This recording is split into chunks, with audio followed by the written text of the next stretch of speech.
Bonjour à tous, Sullivan Jous, conseiller municipal de la ville de Sevran. Je suis aujourd'hui en compagnie de deux personnes, Janine Yana, Jean-Claude Police. Jean-Claude, on va commencer avec toi, même si beaucoup de Sevranais te connaissent déjà. Est-ce que tu pourrais te présenter succinctement, s'il te plaît? Alors bonjour Sullivan, je me présente, Jean-Claude Police, et je suis le responsable, enfin le président du mouvement Sevran Ma Ville, que j'ai créé le 24 juillet 2020. Suite aux dernières élections municipales, j'étais aussi colistier sur deux listes, une en 2014 de M. Chirani et une en 2019, je ne citerai pas le nom. Enchanté. Moi de même enchanté. Et on a pu voir aussi que suite à cela, tu as créé aussi un groupe Facebook qui compte quand même un certain nombre de membres aujourd'hui. Est-ce que tu peux nous en parler? Alors oui, j'ai créé un groupe Facebook, c'est un groupe dans lequel de nombreux Sevranais s'exprime, et c'est ce que je souhaitais. Et il y a à peu près 3400 abonnés. Et tout le monde publie, même l'opposition, tout le monde. Et puis c'est la libre expression, excuse-moi. Et voilà, donc il est très actif ce groupe. Félicitations, parce que 3400 membres en un laps de temps assez court, c'est quand même pas mal. Et puis c'est vrai qu'on y voit pas mal d'informations sur la ville, donc c'est quand même assez intéressant. 3400 abonnés en moins d'un an. Belle performance. Merci. Et alors, est-ce que tu peux nous expliquer un petit peu quel a été ton rôle ou ton investissement depuis les dernières élections qui ont lieu, donc le deuxième tour au mois de juin 2020. Là, aujourd'hui, nous sommes en mai, bientôt en juin 2021, donc presque un an après. Est-ce que tu peux nous expliquer un petit peu quelles ont été tes occupations ou tes préoccupations en tant qu'aussi, on va dire, personnalité politique de la ville? Alors, moi, mon engagement politique, il est assez récent, parce que j'ai vu qu'il y avait des décisions qui étaient prises par la municipalité qui étaient complètement insensées. Donc j'étais parent d'élèves, et puis j'évoquais pas mal de problématiques sur la ville, notamment dans les écoles, et le maire n'entendait rien. Notamment Madame Vanlin aussi, qui était adjointe à l'éducation, et puis Monsieur Laborde. À un moment donné, j'ai dit qu'il fallait que je prenne les choses en main. Et je me suis investi politiquement. Il y avait un très gros projet sur les écoles Lamartine et Victor Hugo. Il était prévu de détruire le parvis, le beau parvis où les enfants vont s'amuser après l'école. Donc il y avait une destruction qui était prévue pour mettre des bâtiments préfabriqués, pour agrandir l'école. Pour combler le manque de structures scolaires au niveau du quartier Westinghouse et beaucoup de nouveaux arrivants qui ont dû intégrer ces écoles-là. Exactement, donc la municipalité a construit des bâtiments Westinghouse sans prévoir les services publics à côté. Pas d'école, rien du tout. Et aujourd'hui, on se retrouve avec des écoles à Sevran qui sont surchargées.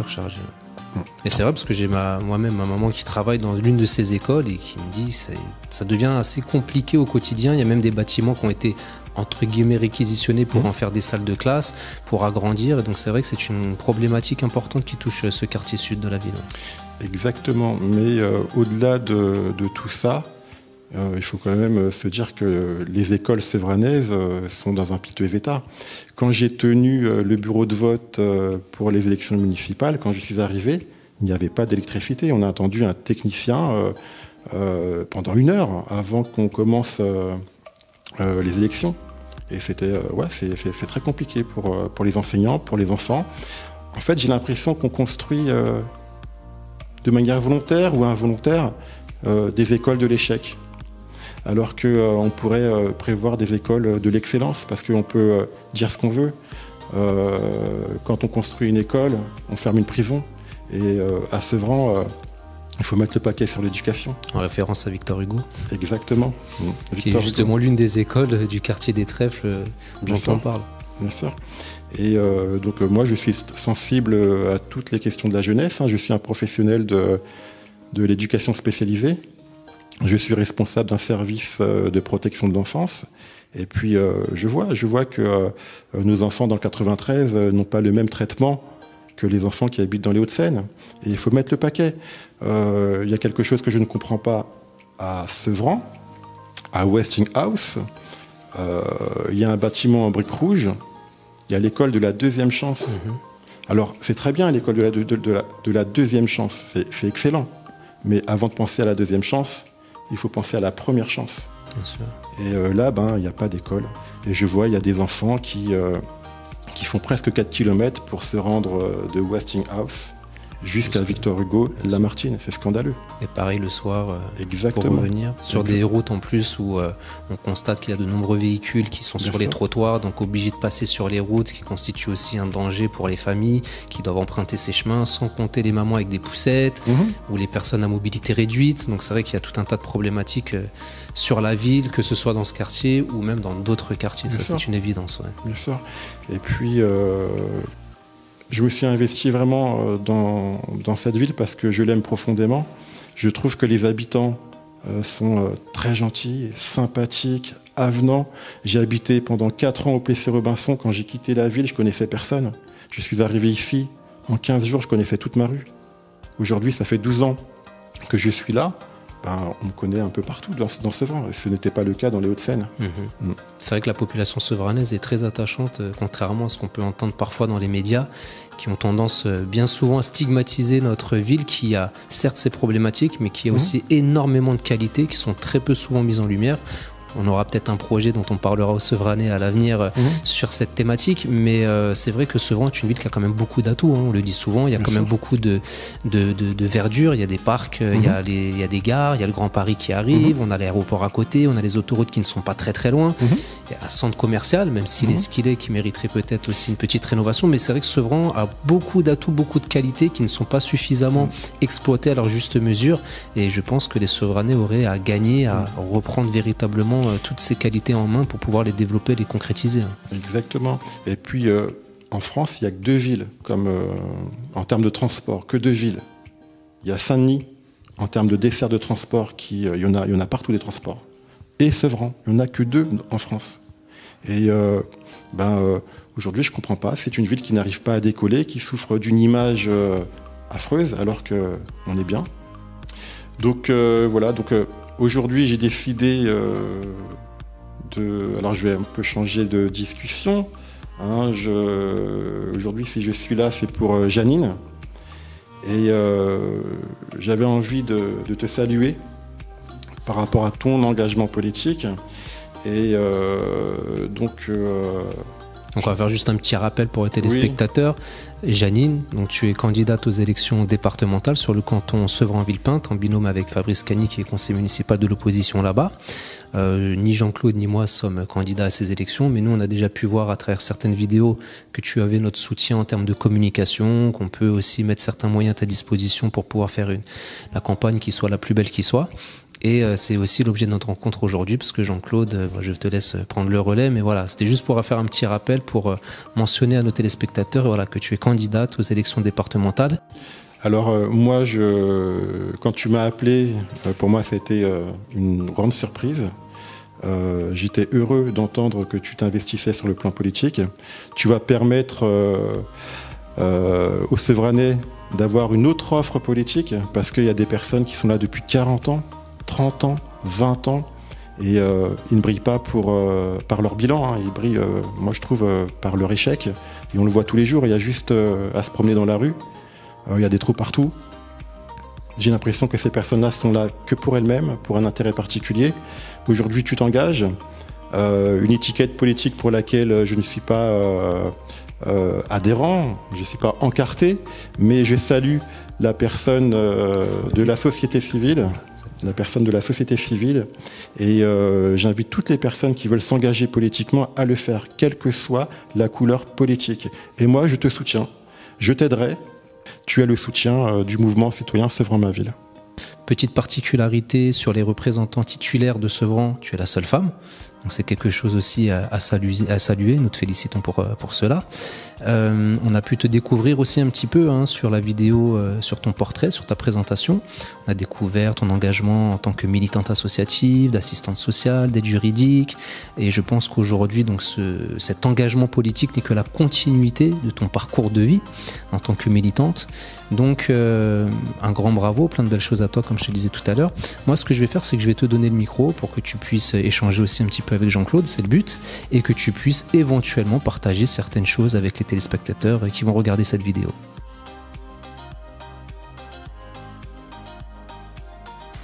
Merci Sullivan. Merci aussi à Jean-Claude. C'est vrai que depuis 2 semaines, je t'ai appelé 3. Bon. Le temps passe vite. Ouais, donc ça fait 3 semaines que je t'ai appelé exactement. Je t'ai demandé de me soutenir dans ce combat que je mène depuis des années déjà aujourd'hui. Et jusqu'ici, si je ne m'étais pas présenté, je n'avais pas encore réalisé l'ampleur de la souffrance de Sevranais. Parce qu'aujourd'hui, je me rends compte qu'avec le travail que j'effectue depuis des années en tant que présidente associative, le combat est tellement acharné et il n'y a pas de solution. Donc je me suis dit, avec Sevran ma ville, le groupe que tu mènes, le combat que tu mènes sur le terrain, pourquoi pas faire appel à toi pour me soutenir? Parce que nous menons le même combat. Je me suis présentée en tant que femme associative, femme qui mène une vie de quartier, une mère de famille, pour aider cette population qui est en souffrance, qui est tellement abandonnée, livrée à eux-mêmes, à savoir le logement indigne, l'insécurité dans la ville, donc la hausse des taxes foncières. Et il y a beaucoup de choses, quoi. Il y a l'éducation surtout. Les écoles. Et surtout l'éducation. Pourquoi un Sevranais ne réussirait pas mieux que quelqu'un qui habite dans les Hauts-de-Seine ou sur Paris? Mais parce qu'ils sont discriminés. Parce qu'à Sevran, il n'y a pas que de mauvaises choses, il n'y a pas que de négatifs. Il y a beaucoup de bonnes choses à Sevran. Et les jeunes ont un potentiel qui est vraiment qu'on ne peut pas y mesurer. Mais on ne leur donne pas leur chance. Et puis quelque part aussi, je veux rebondir par rapport à ton propos, c'est qu'à Sevran, on a beaucoup de jeunes qui réussissent, qui font des études supérieures. Bien sûr. Là, dernièrement, il y a quelqu'un qui a publié fièrement sur mon groupe comme quoi son fils avait été reçu comme docteur en médecine. Oui. Et ce sont des personnes qui viennent de cités comme nous, et elles réussissent. Et à aucun moment, ces réussites sur Sevran sont valorisées et on ne fait rien pour les retenir. Alors moi je me dis que l'échec c'est bien, on peut l'entretenir, ça peut être quelque chose de racoleur, mais il faut aussi également soutenir tous ces jeunes qui se lèvent le matin, qui réussissent à l'école et qui arrivent à faire de belles choses. Et donc il faut mettre le paquet dans l'aide de nos Sevranais. Les écoles, le logement, la sécurité. La sécurité, certes, c'est un souci sur la ville, mais comme je disais tout à l'heure, plus tu auras de structures éducatives, des écoles de qualité sur notre ville, moins tu auras besoin d'un commissariat de plein exercice. Voilà, il en faut. Mais il faut vraiment valoriser tout notre potentiel. Mais justement, c'est là où il y a un problème. On n'arrive pas à valoriser le potentiel des jeunes. Parce que la jeunesse est livrée à elle-même. Parce qu'ils sont dehors, mais pourtant ils ont le diplôme. À côté, il y a l'aéroport Charles de Gaulle. Parce qu'il y a le Grand Paris qui arrive sur Sevran. Beaucoup ont envoyé leur CV, mais très peu ont été retenus. Quand ils vont demander du travail, on leur demande quoi? Ils regardent leur adresse, soit ils regardent leur nom, mais ils sont vraiment... C'est pas normal. Franchement, je suis indigné par la politique aujourd'hui. C'est pour cela, moi, aujourd'hui, j'ai besoin de la population pour dire on en a ras-le-bol de cette politique qui est là pour certaines personnes, et ces gens qui sont élus aujourd'hui, qui occupent des postes, qui prétendent aujourd'hui encore poser leur candidature au départemental, qui sont déjà élus, et certaines parmi eux, ils sont déjà élus au départemental, mais ils n'ont jamais fait quelque chose. Je ne sais pas pourquoi ils vont faire ça demain. Je te donne mon soutien pour les départementales pour 2 raisons. Non, 3 raisons. La première, c'est 1, tu es une Sevranaise. 2, la compétence du département, l'action sociale. Merci. Donc tu vas y aller. Autre compétence importante, les collèges. Donc je te missionne aujourd'hui pour que tu représentes la ville pour ces 2 compétences, l'action sociale et les collèges. Et il faut agir à ce niveau-là. Merci. Voilà, je pense que c'est en tout cas une belle rencontre. Janine, tu commences à avoir de plus en plus de soutien et pas des moindres. Donc je pense que c'est une très bonne nouvelle pour votre candidature. Et comme le dit Jean-Claude, le département, c'est tout ce qui est l'action sociale. Et quand on voit, comme tu le disais, on comprend ton indignation, on comprend ton discours. Après, on mettrait peut-être un petit peu de nuance quand on dit que rien n'est fait. On dirait que pas suffisamment n'est fait. On va peut-être pas rentrer dans un absolu, mais c'est vrai qu'on comprend ton discours et ton indignation face à ces atteintes à la dignité récurrentes et qui ne trouvent pas suffisamment de solutions aux problématiques rencontrées. Donc en tout cas, voilà, on va dire que ce soutien aujourd'hui est matérialisé par cette vidéo que Jean-Claude fait en ta compagnie. Donc en tout cas, félicitations. La campagne est lancée maintenant depuis un petit laps de temps. On t'a vu beaucoup sur le terrain. On a vu aussi Fabrice sur le terrain. Il y a pas mal de personnes qui vous accompagnent. Jean-Claude, merci beaucoup. Je vais te laisser de toute façon conclure. Oui, je vais conclure. Donc mon soutien va passer, je vais venir avec toi régulièrement sur le terrain pour donner des tracts aux Sevranais. Et puis je t'ouvre à 100% le canal de communication Sevran ma ville sur Facebook. Quand on fait une publication, il y a 3400 personnes qui peuvent voir tes publications. Donc, tu pourras faire ta politique de la manière la plus sereine et sans forcément coller tout le temps. Voilà, donc mets tes affiches sur Sevran ma ville et puis libre à toi de t'exprimer. Et puis, bon courage. En tout cas, Jean-Claude, donc merci énormément pour ton soutien. Janine, la campagne se poursuit dans un laps de temps très court, mais en tout cas, tu as tout notre soutien. Et puis, je te dis à très bientôt sur le terrain. Courage. On sait qu'une campagne, c'est assez fatigant, éreintant, mais c'est nécessaire. Et parce que derrière, il se peut que tu sois des responsabilités qui permettent à l'ensemble des Sevranais, des Villepintois, d'avoir des perspectives d'avenir un peu plus ensoleillées, chose dont nous avons cruellement besoin. Donc merci, à très vite.